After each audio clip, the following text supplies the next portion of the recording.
All right, everybody, welcome back live at Drew's house, another edition. Hope everybody is doing okay out there as, boy, fall is right around the corner, isn't it? Very interesting. Anyway, hope everybody's staying COVID safe and all that stuff as we try to work our way out of this pandemic. We got a great return guest on today, a man you know from my show from years past, William Shuttleworth, the man who served this country, and he's walked this country not too long ago. How you doing, William? Good to see you. Nice to see you, Drew. You do how much every day? About 20 miles. You do 20 miles every day? About. No kidding. And that's just, you said that's just, you don't drive anywhere, right? You do errands everywhere? I try to, and I got a job here in town that makes me walk every day. No kidding. So you're staying busy. Good for you, my man. I have a lot to ask you about. I know I wanted to bring you on because, well, I like getting the thoughts of people who have served this country, especially when we're going through tough times. It has been a wild kind of last week in Afghanistan. What'd you make of it all? Well, it's a sad event what's happening in Afghanistan. I certainly approve that it's no longer time for American forces to be there. There should be United Nations forces. We should have planned better for the leaving of the people that are there and the Afghans that supported us during the time. We dropped the ball on that. You can blame a lot of people, but boy, it's sad if we lose anybody that should be here, back here in America. What is that? Is that, yeah, you talk to veterans all the time. I know you're, you know, one of your big causes in life is fighting for veterans and fighting for veterans' rights. Is that kind of the general feel that veterans are just kind of pissed off that Americans and American allies were left behind? Well, I think that it goes all the way back to the Vietnam veterans, which I served during that war, that we felt that we were abandoned in that war, and this sort of is neglecting the commitment that we had. I'm very afraid not only for the soldiers that are coming back, but I'm worried about the ones that have been back here for a while. As you know, suicide is a very prominent event in the lives of men and women who came back from Afghanistan. And I fear that this is going to trigger PTSD and a lot of loss. And I'm hoping that we provide the support that they need. And it already has, right? I mean, I know you've done a lot of digging into those numbers. The Afghanistan war is certainly not... Yes, it already has, but I think that this could unleash that.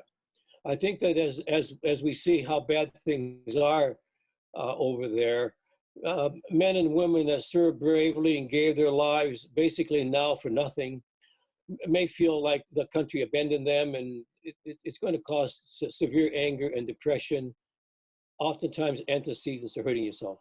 You know, when you were so closely attached to Vietnam, I wonder, we've heard a lot of those comparisons, I think because of the picture of the helicopter there, comparing it to the helicopter in Saigon at the embassy. And did this kind of bring you back to those days a little bit? Did you trigger those memories, or? Well, those are bad memories for all of us who served during that time, Drew. I just hope that we learn not to jump into a war for political reasons, and that we think about why we are doing this. We can't go in there for political reasons. It has to be for well thought out reasons. Well said. We mentioned that you did that walk across the country there last year. I wonder, first of all, I should ask you, how's everybody doing through the pandemic? Is everybody, you healthy? Everybody good? Everybody's healthy, all vaxxed, never sick. All vaxxed, never sick. Very good. I love that. We talked about how you walked across the country. I mean, it was just an amazing feat. Some of those stories you told me have always stuck with me about some of the veterans you met along the way. One story that I love that you told me, I don't know if this is one of your favorite ones or just turned into one of my favorite ones, but it was that local mayor there. I think you might have said Colorado, but somewhere out west, and she had never met a veteran. And you said, how do you not know a veteran in your community? That was the mayor of Jerome, Arizona. Arizona, okay. Lovely little town. And when I asked her that, I said, well, let's go. And I took her by the arm, and we went to a couple stores. And in 5 minutes, she met 6 veterans. No kidding. She must have been like, who's this character taking me around here? Yeah, he did. She knew I was coming, so she was very delightful. And I think that she was appreciated the opportunity to be aware that that's something that sort of slipped her mind or thoughts. So what do we, I mean, obviously this is a weird time with Afghanistan right now. We have a lot of angry veterans. What is the state of the veterans in this country right now? Were we making strides to do better by them? Do we need to do better each day? What's your take on that? I think we can always do better. I think we got to provide a much better health care, easy access to people, particularly veterans that live in remote areas. Sometimes veterans have to travel 100 miles to get service. What we need to do is to eliminate all of the bureaucratic paperwork so that a veteran needs to be seen within 24 hours, period. You know, it is interesting. I know you and I have talked about this, about the lack of political representation in this country of veterans who have served. The ones that are there, I know I'm coming to you from my kitchen in Danvers right now.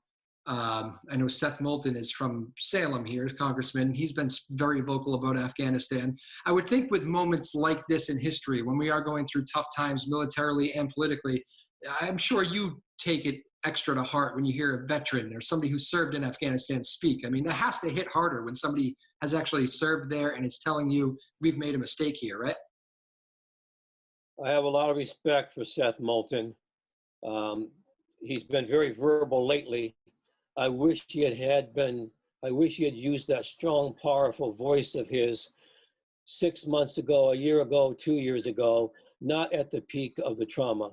I didn't hear Seth say much about it when we were fighting the war, and I know he served. I have a lot of respect for him, but Seth can't react. Can you say that one more time, William? I lost you there a little bit. I lost you when you said Seth can't react. Can you say that one more time for me? Active and show some strong leadership. Yep. That's what I want to do. And I think that he has the capability, he has strong leadership, but sometimes he sits back and reacts instead of leads. Understood. I'm sure it's a fine take. I'm sure you have did you find yourself being extra critical when people have served? Yeah, I mean, I know you don't go around saying this person served and let's evaluate how they're doing politically. I know that's not your goal, but I'm sure you listen to what veterans say, and I'm sure you you don't forget it, right? I don't forget. I listen very carefully. Where do you think when we come to a situation like this, when we have, I'm sure you're going to have to deal with veterans issues like this from Afghanistan that are just, I mean, I'm even seeing parents who are upset because they've lost kids in Afghanistan and they feel like maybe they lost their son or daughter for no purpose. It is something that it affects generations, and it's hard. It really is, Drew. We just can't forfeit the lives of young men and women continuously without a purpose. I mean, it's been 50 years since the Vietnam War. What have we learned? Sending men in Iraq and all these other countries for lost causes. I think that we can provide a better opportunity of negotiating world peace by killing them with kindness. Let's build more hospitals and schools and opportunities for the children. Even take a look at Mexico, for instance. Why aren't we, instead of worrying about them coming into this country, why aren't we doing everything that we can to build their economy into a world-class economic powerhouse that it could be? We're taking the wrong slant all the time. When you talk about Saigon, and obviously you lived through it, and I did not live through Vietnam, but you hear, I mean, obviously it was a messy pullout, similar to what this is, I guess, in some ways. But I've heard this argument that there's no easy way to do this. When you go into a country for a long period of time like this, there's no easy way to leave. Once you're in there, once you break it, you own it. What do you make of that argument? Was there a better way to get out of Afghanistan? I think so. I think that we underestimated how fierce and quickly the Taliban was going to react. We shouldn't have, because these people are well organized and they're brutal. I think that probably 5 months ago, knowing that we were going to leave, we should have been very quietly taking everybody who has an opportunity and a right to leave. We should have had them out of there by now, and left a small peacekeeping force there to protect our interest until we left. I was speaking with a former Army major the other night who was telling me that he quickly stopped that narrative about how the Afghans put down their guns and didn't fight for their country. He goes, they have given quite a sacrifice over there and have lost a lot more lives than we have, and they're up against a very tough fighting force in the Taliban. But he said, don't make any mistake about it. They fought and they went down. And this was not 2 days worth of things. This has been going on for months. I wonder, though, that American training that we've been giving, I don't know if I know you remember your military training, but Do you know the process of that? Like trying to train somebody from a foreign country who doesn't speak the language? I can't imagine that's a very easy process. It's very difficult, but they have interpreters and people there that are well trained to work with the military. I don't fault the military in Afghanistan. I fault the national leadership of Afghanistan that seems to have been highly corrupt from the very beginning and took the billions and billions, almost trillions of dollars that we sent. A lot of it didn't actually get into the hands of the fighting force that was willing at one time to protect this country. Remember, Drew, Russia tried to fight in Afghanistan for 20 years, and with all of their power and insight into fight a war on their own Asian property, Asian territory, they were totally as unsuccessful as we were. That's right. And the last point on that I'll make is I was reading that what you just said, the interpreters play such a big role in that kind of training. And a lot of those interpreters that have been left over there are saying they feel like they might be target number one of the Taliban because the Taliban treat them as the biggest traitors, because without the interpreters, that training doesn't really happen, or at least it's a big obstacle. Absolutely. We have to make sure we get as many of them out as possible. And they don't have to come to the United States. They might feel more comfortable coming to countries that have a similar climate and culture to theirs. And I hope that we embrace other nations in that area to accept these dear people. All right, William Shuttleworth, let's talk about a cause that you're so tight with. Again, we talked about it a little bit, but veterans and fighting for veterans' rights. And we got a new coffee shop here in Newburyport, don't we? Yes, we do. Sal DeFranco is a good friend of mine, Battleground Cafe. He and I have already talked a number of times of hosting some coffees for veterans that can come in. About once a month, Drew, I'm able to gather about 4 or 5 old timers, 98-year-old guys, and have breakfast with them at a couple coffee shops. And at this time of the year, particularly during the COVID season, they were isolated a lot. It's really good to get these boys out so that they can feel like someone still cares for them. What has COVID been like on the veteran? Because you're right. I mean, you mentioned a lot of people still fight inner demons, and some have battled it their whole lives from whatever conflict. And I imagine the pandemic made life really difficult if you're battling those sort of mental demons. Well, it did. Most people were isolated, and until they got their second vaccination, these people oftentimes have major health issues too. These guys, so that they were very cautious about going out. Now that I see them on the street and we go have coffee and go for walks together, it's a whole new story. They're feeling like they're back in the saddle again. When you guys go out, and feel free not to tell me what you talk about because I know that's private. But I wonder, do you guys talk about service? Do you talk about the military, or do you talk about other stuff? Well, let me make it clear. I hardly say a word. I sit back, have a cup of coffee, and I let these guys talk, and I am just absolutely overjoyed. Most of the talk, they talk about what they did during the war. Okay. What do you think that, I've heard people like that would rather just listen to the stories. I wonder, what do you think, what brings you so much satisfaction by hearing those stories? Well, Drew, the 16 million men and women from the United States fought during World War II. Only about 250,000 of them are left alive.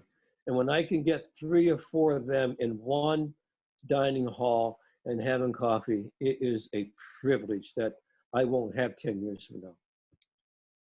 That's something I bet you think about every day, right? Every day. It's precious.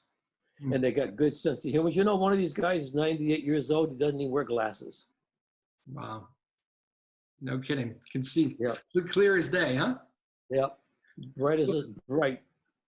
What do you learn from them the most, you think? I mean, besides the stories, is it, what are the general day-to-day stuff that you bring with you when you learn from these guys? I learned that every day, that no matter how bad one's life is, and they saw the worst on D-Day in Normandy, Omaha Beach, that life continues and that there's light at the end of the day. The sun's going to rise tomorrow. You have to put that in perspective and live a joyful life. And to me, that's a calling card. That one of these days, I'm not going to wake up. One of these days, you're not going to wake up. But right today is a precious gift, and it is meant to be lived as the present that it is. It's a great way of looking at life.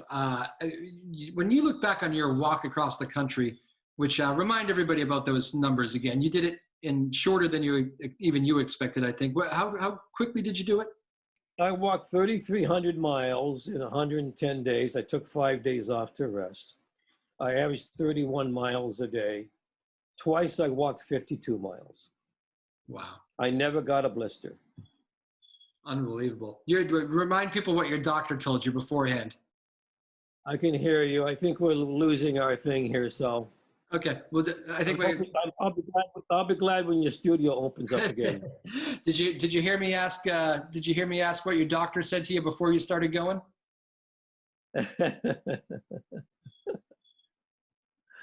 Oh, they thought I was an idiot. Oh, turned out no, right? All right. Well, there's a lot going on in the world right now, of course. You keep doing great day-to-day work. Tell me a little bit what people can do here just to end. I want to know what people can do to help veterans, because I think every time I have you on, people either flipping through or happen to catch our interview, and next thing you know, they kind of get inspired to want to help veterans. And, I know it's not great just to have those fleeting moments, but how can people help veterans on a day-to-day basis? Just the small things. Don't forget us. Don't forget us. If you have an opportunity of saying hello to a veteran or buying a cup of coffee, ask them to tell you a favorite story about what they did in the service, where they were. These guys need to talk. Most of us are 70 and over right now. And there are some young men coming back from Iraq and Afghanistan. Reach out and thank them. It goes a long way. Everybody likes a pat in the back to say, thank you for your hard work. Are people going to be finding you at the Battleground a lot now? It seems like a title of a shop that you might spend a lot of time at. Well, I'm getting to know them pretty well. I have a couple coffee shops in town. I can't be showing too much favoritism towards Sal. Well played. Very good. You're not up for bid. I like that. Very good. William Shuttleworth, always a pleasure to talk with you. Thank you for your work you do for veterans on a daily basis. Thank you for your thoughts on Afghanistan, which I love to hear from people who have served this country. Thank you, Drew. And thank you for everything you do. And thank you for your outlook for getting up in the morning. It's very inspiring to me. Every day, get up, smile. Have a nice day. Hey, stay safe, all right? Okay. Thanks, Bye-bye. William. All right, there you go. William Shuttleworth. A couple stop and starts there. Hopefully you guys are able to work through that with us a little bit, because William is a great guest with great stories. And I was actually laughing to myself before I brought him on. Obviously he's able to figure the Zoom thing out and all that, but he is like the last guy that I think would want to be inside on a summer day doing some Zoom stuff here, pandemic or not. He's a mover, he likes to, never mind walking across the country. I've talked with him several times, so I can kind of give you a little roundup. He still works, because I don't think he'll ever stop working. He loves working. He doesn't drive, like he always says, he doesn't drive to go get like a carton of milk or anything. He walks to the convenience store, get those steps up, walks to the convenience store, walk around town, walk to the coffee shop, walk with a veteran, they'll take a walk. They'll walk. He loves to walk and he loves to move. So I was just thinking to myself, I'm laughing as I'm trying to do a Zoom with him. I was like, I must be one of the more annoying people to William Shuttleworth right now. But he does great work for veterans. Vets don't forget vets. And he's just a really inspiring guy. And I know he would have good, strong thoughts on Afghanistan. If you talk to any veteran right now, they have strong thoughts on Afghanistan. It does seem like we've done a better job of getting a lot of those people out after the debacle of the first few days out of Kabul.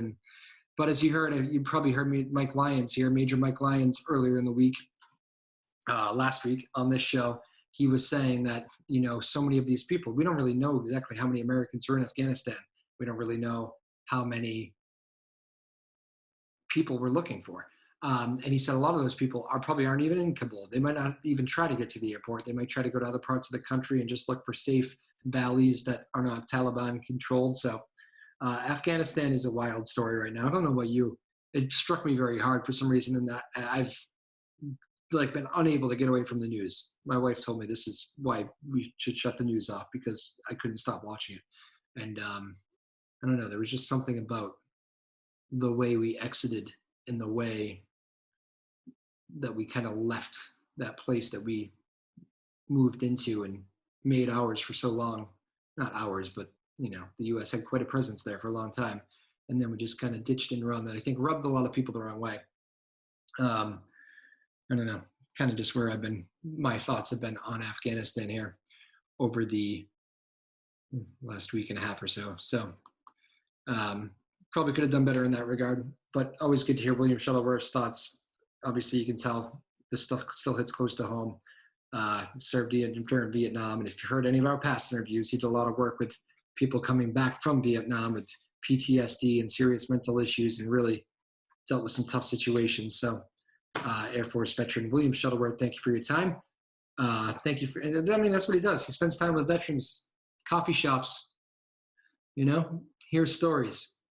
And he doesn't even like really these interviews. I know he does them because he knows it's a good cause, but I mean, you hear him. He gives very matter-of-fact answers. He doesn't make it about him. He's just there to, he wants to be there for other veterans and wants to try to make this country and this world a better place. Always respected that man, William Shuttleworth. Walked across the country just a year ago. Unbelievable. After his doctors told him he was crazy. Hope you enjoyed that. My name is Drew Moholland. Fall is coming. How about that? Patriots preseason going on. We'll have opening day here before you know it. And our next show, Thursday, I'm very excited about this. We're going to bring in the head coach of Newburyport Clippers football, and we're going to talk some football. How about that? Ben Smolsky. Equipment is ready to go. Students are ready to go. Fall football in the air already. Can you believe it? I can't. I'm still thinking our Red Sox can maybe get back in it here. The boys of summer can maybe hang in there a little bit longer. Tough stretch for them. But that little beep must mean it's time to go. Hey, everybody, I'm going to run. All right? Drew Moholland, live at Drew's house. Hope everybody's doing all right out there. Stay safe. Hopefully you made it through that bad storm. Couple storms. Man, we had some weather. I actually got out of town. According Maine. Yeah. But we had a good time up in Maine. All right. See you later, everybody. Live at Drew's house, another edition. Peace.